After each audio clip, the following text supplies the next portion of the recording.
Untuk selanjutnya sambutan yang akan disampaikan oleh perwakilan kantor wilayah Kementerian Agama Provinsi Jawa Tengah. Untuk waktu dan tempat kami persilakan. Assalamualaikum warahmatullahi wabarakatuh. Bismillahirrahmanirrahim. Alhamdulillah wassalatu wassalamu ala Rasulillah wa ala alihi wa sahbihi wa mawala. La haula wa la quwwata illa billah. Rabbi shrah li sadri wa yassir li amri wa hlul 'uqdatam min lisani yafqahu qawli. Yang kami hormati Kepala Seksi Pendidikan Madrasah pada Kantor Agama Kabupaten Blora, Bapak Kiai Mustaqim beserta jajarannya. Yang kami hormati Bapak Ketua Yayasan Miftahul Rasyid Assalam, Bapak Romo Kiai Ismail beserta seluruh pengurus. Yang kami hormati Ibu calon, seluruh calon pendidik. Hormati Bapak Kepala Desa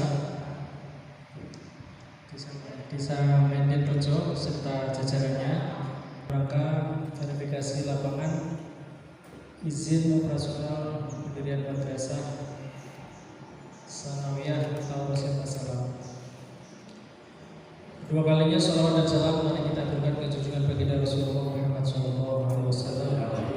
Mudah-mudahan kita yang hadir di sini diakui sebagai umat beliau dan kelak akan mendapat syafaatnya. Amin ya rabbal alamin. Ibu bapak yang dihormati, mungkin nanti tidak panjang lebar, tadi sudah diusahain sama Pak Kasih, tidak perlu lama-lama karena hari ini kita harus menyelesaikan 6 lokasi yang menurut beliau catatannya saya sudah nggak tahu, lokasinya jauh-jauh, jadi butuh waktu yang lebih lama. Makanya kita di sini tidak kita nanti secukupnya saja. Bapak Ibu yang hormati, pertama kami sampaikan maksud dan tujuan kedatangan kami. Kami bertiga mendapatkan tugas dari Bapak Kakakwi, saya nama Muhammad Nasyik, sebelah kiri saya ada Ibu Laila Nulayati, satu teman lagi yang di depan itu Mas Agus. Kedatangan kami pertama silaturahim, kedua menindaklanjuti pengajuan izin operasional dari Yayasan Miftahul Rasyid Assalam terkait dengan usulan pendirian Yayasan Miftahul Rasyid Assalam. Kami ditugaskan oleh Bapak Kakakwi untuk melakukan verifikasi lapangan dalam rangka memastikan, mengkonfirmasi kembali usulan dari Ketua Yayasan apakah sudah sesuai dengan persyaratan yang dituangkan dalam regulasi yang ada. Ada 3 hal pokok yang nanti akan kita verifikasi. Yang pertama adalah persyaratan administrasi. Saya kira persyaratan administrasi ini ada sifatnya hanya dokumentasi, artinya apakah lembaga atau yayasan yang sebagai penyelenggara pendidikan madrasah ini sudah mempunyai legalitas atau belum. Dalam hal ini yayasan harus sudah berbadan hukum, sudah terdaftar di Kemenkumham. Tadi oleh Bapak Ketua Yayasan sudah disampaikan bahwa Yayasan Miftahul Rasyid Assalam sudah terdaftar di Kemenkumham sejak tahun 2020. Selanjutnya terkait dengan akomodasi juga, bahwasanya usulan MTS pendirian MTS ini sudah mendapatkan rekomendasi dari Kemenag Kabupaten Blora. Tidak mungkin kalau belum dapat rekomendasi kita lakukan dari kami melakukan verifikasi lapangan. Barangkali dari Pak Mustaqim ini sudah merekomendasikan ke kami, kemudian kita tidak lanjuti pada siang hari ini.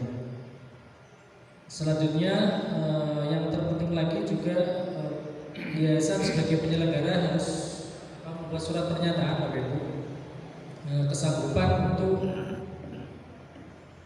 menjamin atau membiayai operasional lembaga madrasah kurang lebih selama 1 tahun minimal untuk menjamin berjalannya pendidikan atau proses belajar mengajar. Karena selama 1 tahun lembaga ini berdiri, setelah izin operasional nanti diterbitkan, pemerintah dalam hal ini Kementerian Agama belum bisa mengeluarkan atau memberikan bantuan operasional sekolah atau yang kita kenal dengan BOS, ya, karena secara regulasi lembaga baru bisa menerima BOS itu harus minimal sudah beroperasi satu tahun. Makanya selama 1 tahun ke depan semua menjadi tanggung jawab yayasan. Jadi tidak hanya surat pernyataan, tapi harus dibuktikan dengan kepemilikan rekening dengan saldo minimal untuk jajangan tes 75 juta rupiah. Kemudian persyaratan yang kedua, persyaratan teknis, ini menyangkut proses KBM. Dalam hal ini sudah barang tentu dalam memberikan pelayanan pendidikan kepada masyarakat ini butuh adanya sarana dan prasarana. Sarana prasarana itu yang pertama adalah luas lahan atau ketersediaan tanah dengan syarat minimal untuk jenjang tes luasnya adalah 1.440 meter persegi dengan status kepemilikan yayasan atau wakaf. Tidak diperkenankan tanah ini milik pribadi perseorangan. Nah, ini diatur di regulasi dalam hal ini untuk mengantisipasi terjadinya hal-hal yang tidak diinginkan di kemudian hari. Bisa jadi kalau memang tanah ini milik pribadi, dikhawatirkan akan terjadi konflik di internal. Makanya tanah nanti akan kita pastikan apakah statusnya sudah diwakafkan atau sudah milik yayasan atau masih milik pribadi perseorangan. Berikutnya ketersediaan ruang kelas, ruang guru, ruang perpustakaan, laboratorium, dan sarana bermain olahraga, toilet, dan lain-lainnya nanti akan kita cek kembali. Namun tadi kita setelah datang ke sini tadi, masuk ke sini kita sudah lihat ruangan keliling. Bangunan sudah kita lihat secara fisik sudah ada, sudah tersedia. Mungkin tadi ada beberapa catatan yang prasarana yang perlu dilengkapi. Nanti akan kita sampaikan evaluasinya. Kemudian syarat yang ketiga terkait dengan persyaratan kelayakan, ini menyangkut tata ruang geografis maupun prospek pendaftar dan dari segi sosial budaya. Kalau kita lihat dari segi geografis, barangkali lokasi madrasah ini berada di lokasi di wilayah yang aman, ya, artinya tidak di daerah yang rawan bencana, banjir maupun longsor. Ya. Kemudian dari segi prospek pendaftar, nanti kita akan gali lagi. Kita akan sedikit interview dengan calon kepala madrasahnya maupun pihak yayasan terkait dengan prospek pendaftaran. Kalau kita lihat di sini yayasan sudah mengelola lembaga TPQ madrasah diniyah, bahkan sudah mulai dirintis pondok pesantren. Tadi sempat saya tanya sudah ada santri sejumlah 20 ya, sekitar 20, dan anaknya juga sekolah di MTS. Saya kira sekarang sudah menjadi tuntutan kalau madrasah, kalau pondok pesantren tidak ada lembaga pendidikan formalnya, itu minat masyarakat kurang tinggi. Jadi sekarang banyak lembaga pesantren yang mendirikan lembaga formal untuk menunjang masyarakat. Kemudian dari sosial budaya ini juga sangat penting. Barangkali dengan berdirinya lembaga baru ini tidak menimbulkan konflik di masyarakat. Artinya lembaga ini mendapat dukungan dari masyarakat sekitar. Ya, jadi jangan sampai dengan adanya MTS ini malah justru akan terjadi konflik di masyarakat. Ini juga akan menjadi salah satu perhatian kita, menjadi salah satu yang menjadi pertimbangan dalam kita mengeluarkan izin operasional karena tidak banyak atau tidak banyak, sedikit ya. Ada juga ya lembaga yang sudah berdiri itu ada konflik baik itu internal maupun dengan masyarakat sekitar. Kemudian yang terakhir dari segi kelayakan, apakah dari segi demokrasi juga anak usia sekolah seusia MTS ini mungkin di desa Menden Rejo ini apakah masih ada anak usia sekolah seusia setingkat SMP maupun MTS sebagai feeder nanti calon siswa di sini.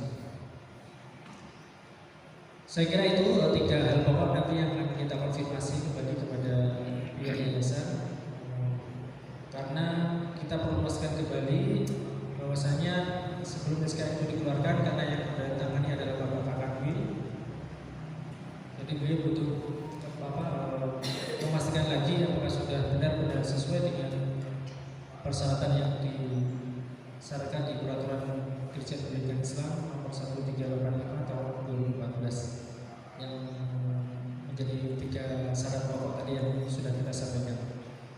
Saya kira itu sebagai awal. Nanti kita akan tindak lanjuti untuk interview sebentar, memperbaiki tata kelola administrasi. Kami mohon untuk yayasan bisa membedakan antara aset MTS dan aset lembaga lain yang dikelola, karena kan yayasan tidak hanya mengelola MTS ya, ada pondok pesantren, ada TPI, ada dunia. Nah, jadi asetnya kalau tanahnya seluas 1.900 tadi ya, mungkin dari yayasan mengeluarkan surat keterangan atau pernyataan atau SK yang menyatakan bahwa aset miliknya MTS itu seluas sekian meter persegi, untuk pesantren sekian meter persegi, karena di pendataan Kementerian Agama itu kan ada namanya EMIS ya. Jadi setiap kali pendataan di tiap lembaga itu jangan sampai diklaim semua lembaga. Artinya misalnya ketika mengisi pendataan MTS, nanti tanahnya dipakai itu, untuk pendataan pesantren tanahnya itu juga. Jadi kalau sudah ada kejelasan dari yayasan pembagian aset, inilah yang MTS itu seluas ini, gedungnya, ruangnya ini, kemudian yang aset untuk yang digunakan untuk pesantren seluas sekian meter persegi. Nah, itulah yang nanti dipakai, yang diinput di EMIS di pendataan masing-masing lembaga, biar tidak jadi simpang siur. Jadi lahannya masing-masing sudah ditentukan. Saya kira itu nanti setelah ini kami tim mohon pamit untuk melanjutkan tugas selanjutnya. Terima kasih.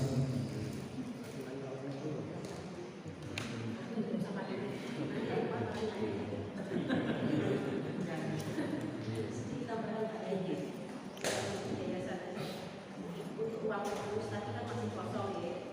Mohon untuk segera diisi, dibuatkan sekaligus sama data tubuhnya. Nanti kalau sudah difoto. Ini loh ruangan terus difoto, kirimkan ke Pak Hasa atau ke Mas Amin. Biar ada bukti, tidak hanya ruangan saja, kita juga bisa buat laporan kalau perbuatan sudah ada ini buktinya. Dan karena kita fotonya tadi hanya ruangan kosong lah. Maksudnya ini lah, mana buktinya kok data masih kosong. Sama yang lain juga dulu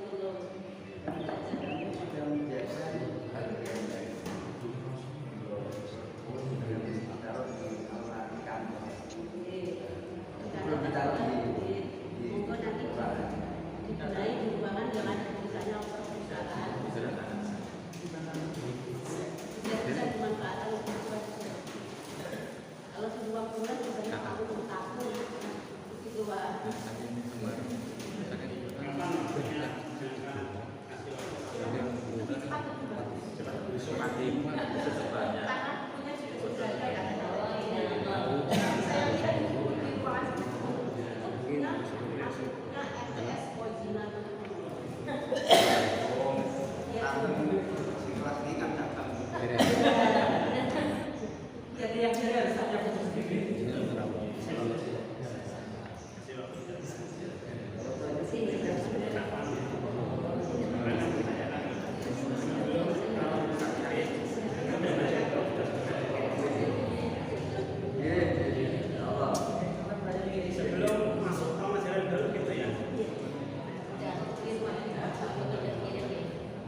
diamankan. Aman. Nggih. Tulung dulu. Penting iki makanya tulung iki dan pendangkan untuk warung. Ya. Beli lah. Kembali lagi informasi yang kita butuhkan. Dari kami mohon maaf apabila ada kesalahan